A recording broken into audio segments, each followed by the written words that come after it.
This is an attack on civil liberties, the things that Republicans constantly talk about, but apparently only wearing a mask during a pandemic is tyranny.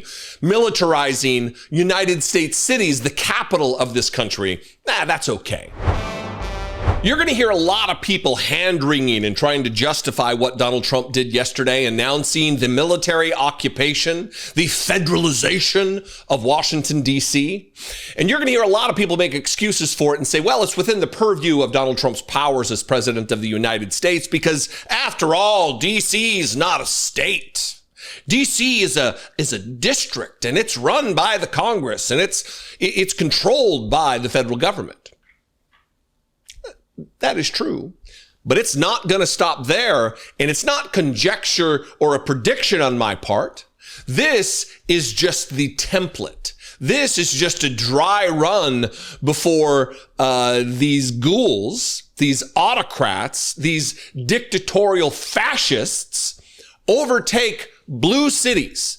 They're not going to be rushing into St. Louis, in Dallas, where there is a Republican governor. They're not going to do that. It's going to be California. It's going to be New York. It's going to be Massachusetts. It's going to be traditionally blue states.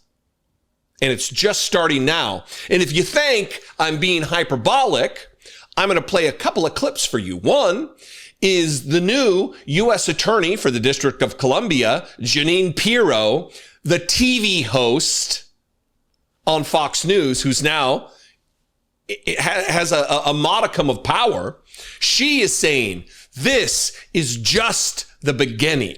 The National Guard, the ATF, the DEA, the FBI, so that criminals know now that we see them, we are watching them, and we're going to make them accountable. But make no mistake, Sean, this is just the beginning. Today was, as the president called it, Liberation Day. But we are now in the process of bringing to the attention of law-abiding citizens, not just in D.C., but throughout the country, that we're not going to tolerate crime that is out of control in the nation's capital. This is the shining city on the hill that our forefathers talked about. This is the place where Ronald Reagan talked about looking up to. And in the end, it is an incredibly violent area. And, you know, whether crime is up or down, you know, they want to pat themselves on the back and say, gee, it's great. It's not as bad as it used to be. It is horrific. And the reason that that press room today, and the president commented on it, was so packed is because those reporters in that room, and it was packed to the gills, experienced crime themselves. And some of the questions had to do with that very thing. And she is only taking her marching orders from the dear leader, from her boss, Donald Trump, who said as much yesterday in his press conference, his meandering, absolutely demented press conference yesterday, where he said the same things and named some of the cities that I just talked about. And is a threat to America, really. It's a threat to our country. We have other cities also that are bad, very bad. You look at Chicago, how bad it is. You look at Los Angeles, how bad it is. We have other cities that are very bad. New York has a problem. And then you have, of course, Baltimore and Oakland. We don't even mention that anymore. They're so far gone. We're not going to let it happen. We're not going to lose our cities over this. And this will go further. We're starting very strongly with D.C., and we're going to clean it up real quick, very quickly, as they say. And you see, this is how fascism takes hold. Again, we're no longer on the precipice of a move. We shouldn't be like, well, this is all fine now, but, you know, hopefully he doesn't take it a step further. We're here now. We are here now. He has the FBI patrolling neighborhoods in Washington, D.C. He has the ATF out there doing traffic stops. And why? When crime is at 30-year lows. Crime right now, violent crime, is lower than it was than during Donald Trump's entire administration the first time around. He didn't federalize then, when things are far safer now than they were then. He didn't federalize. Wonder why? It's because now all bets are off. The gloves are off. There's no worry about being elected for a third term. He might try to stay extra-constitutionally, extra-democratically, anti-democratically, anti-constitutionally. But he said it here in the press conference, and it was followed by his emissaries, his bootlicking sycophants, his lapdogs like Jeanine Pirro, who in that same interview with Sean Hannity also said the thing he said, but also took away from her point. She says it's never safe enough. We need troops out there. We need the military to be exacting retribution against American citizens. It's never safe enough. But also, New York, one of the cities Donald Trump named, their murder rate is this astronomical number lower than DC's murder rate.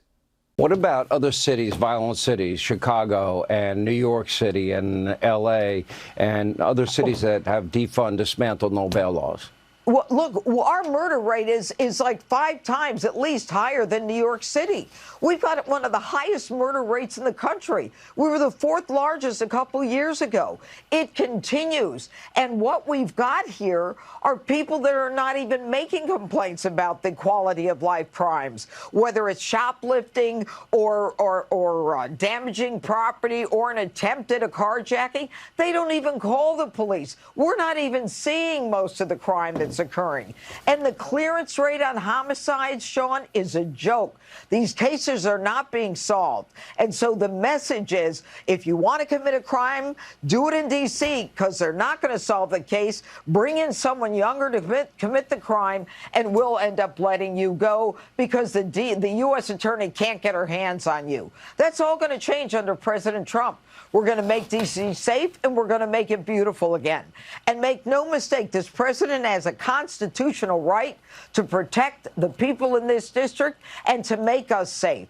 And until he came along, it was just going along and, oh, yeah, maybe it got a little better this year, but it's never good enough. It's never peaceful enough. And that's the problem. So even if those numbers are true, and I think they're similar, they're close to accurate. I don't know the exact numbers, but they're close.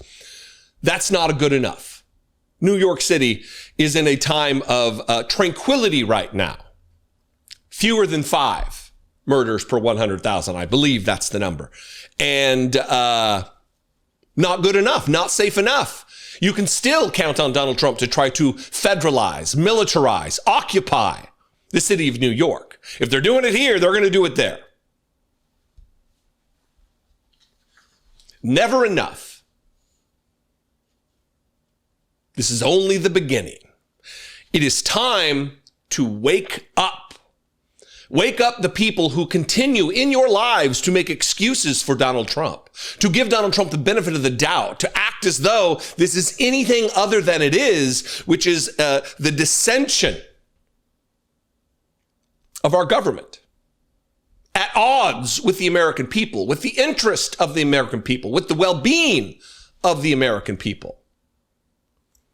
This is an attack on civil liberties, the things that Republicans constantly talk about. Tyranny, but apparently only wearing a mask during the pandemic is tyranny.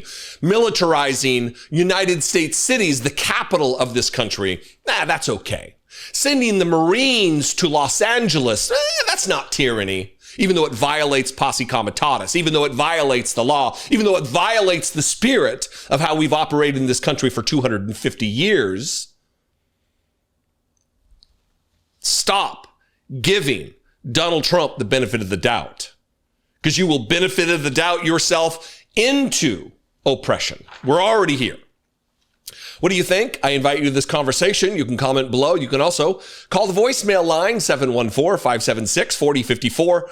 And of course, as always, you can email me daily at dollemore.com. Please consider supporting this work. You can click the join button below the video on YouTube to become a channel member for $2 a month. You can go to patreon.com/IDoubtIt podcast. Both those are great ways to help support this work. Dollemore.com. We sell merch and t-shirts and mugs and totes and stickers. All that goes a long way to supporting this work. I would appreciate it very much. And I'd love your thoughts. I'll see you next time. Be genuine. Take care of one another.